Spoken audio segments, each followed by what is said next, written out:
The Ypres Rally, one of Belgium's most famous motorsporting events, and heading the field, the man who's been making such a name for himself, a national sporting star, Freddie Loix, World Championship Toyota Rally driver, here in his regular car, but this time he's running without the electronic gear change system which plagued Toyota in the early rounds of the FIA World Rally Championship.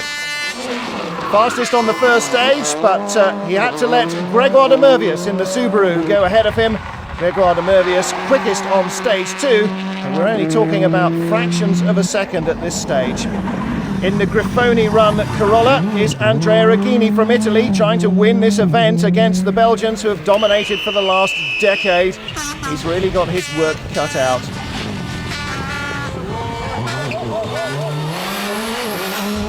Danish champion Henrik Lundgaard's efforts to spring a surprise are upset in the early stages by poor suspension setup.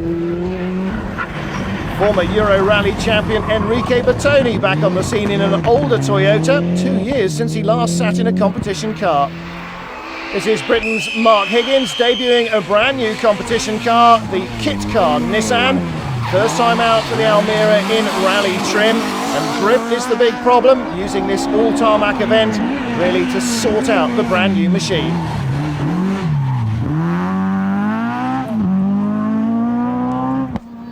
This is Czech Emil Triner in the Skoda, and he'll have to do a little better than that if he's to challenge the leaders.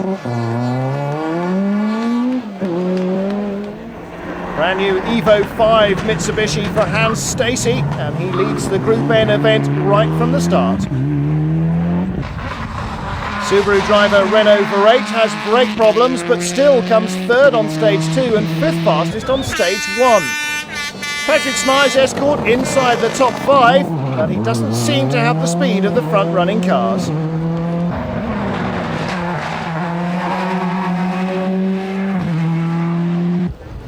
Formula 2 leader Jean-Pierre van der Valve in the Peugeot. Brand new 7-speed works gearbox for him to play with. Making a name for himself this season in Belgium is Chris Prinsen. Went off the road on stage 2, undoing all his good work early on in the Maxi Megane. Look at the damage. Stage 3 is a Belgian TV special, and quickest on it is Andrea Reghini, because like Italian stages, this one has quick straights, but also, unlike other Belgium stages, quick corners.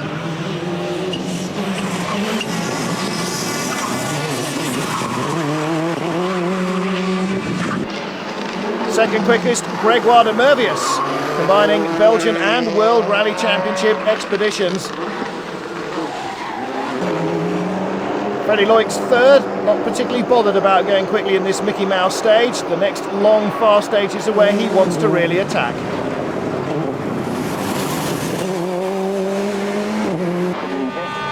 Andrea Reghini 9 seconds slower than Freddie Loix on the next stage, and 17 seconds slower on the stage after that. Freddie Loix using all his experience to go flat out on the 35-kilometre stage 8. This is where he planned to make his attack the whole time, and he just about holds on to it.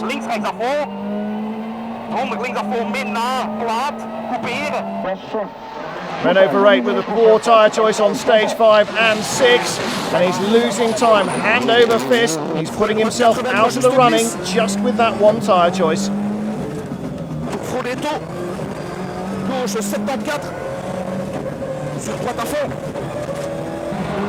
It's all going wrong for Snijs as well, the man who won this rally 4 times in the 80s. Loses well over a minute on the next 2 stages.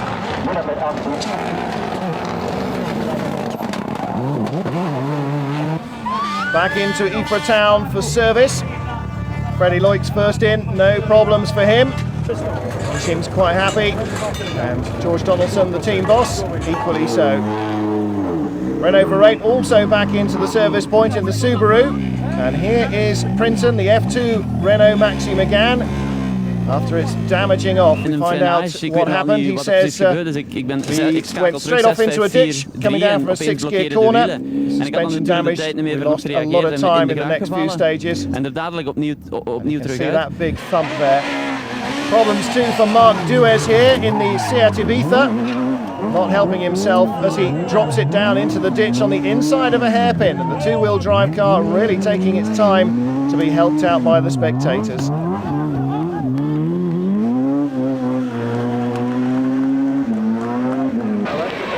Stacey firmly under control in Group N, leading the standard class once more in his brand new Mitsubishi. Van der Valve flying in Formula 2, now he's really got the car fully sorted. Andrea Reghini 30 seconds adrift of Loix, not happy. Loix also beat him in the Catalonia rally on tarmac. Danish champion Lundgaard had been hoping for rain to even things out against the locals, but it didn't come, and what's more, he picked up a puncture on stage 6, though it didn't cost him much time. Enough though to give a little bit of a breathing space to Freddie Loix, finishing the day in fine form as he had started it, leading comfortably. So the overnight rest hall, Freddie Loix leading by 26 seconds from the Dane, the Italian in third place, Verate Subaru in fourth. Final day, and this is where Loix intends to settle it for good. He starts with slicks. First 3 stages they have to run on the same tyre choice. At the start of the third it's dry, but after a few miles it starts to rain. You can hear the rain from the camera copter. You can see it on the lens, and this is the view with Freddie Loix on slicks on tarmac in the wet.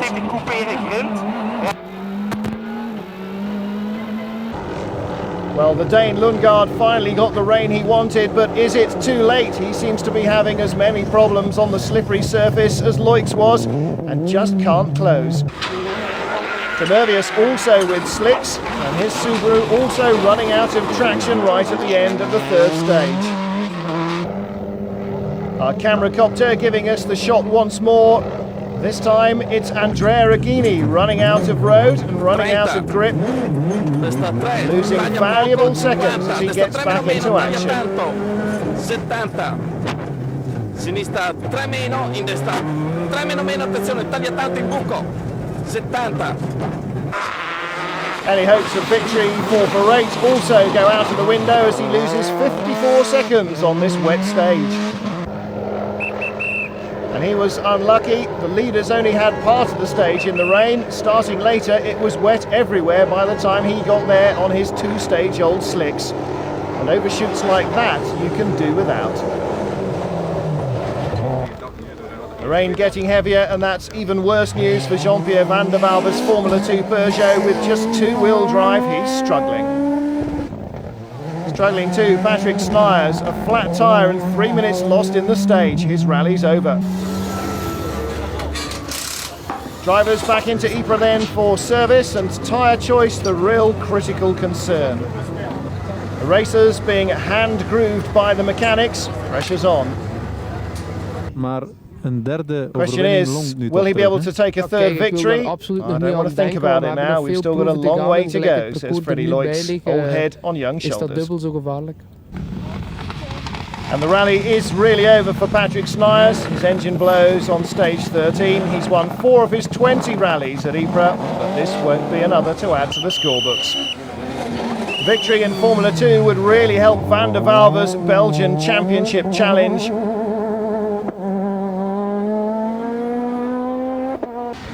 The Princeton's Renault is back on form, and he's out to try and win it if he can. Problems for Marc Duez put him out as well. Another Belgian hero goes west with a broken engine. First time out in Group N for Bernard Munster, and he's running second in the category.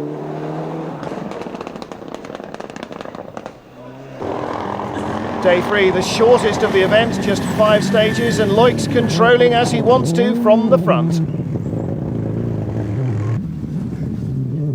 Lundgaard happy to be in second place, but on stage 20 he runs out of road and luck.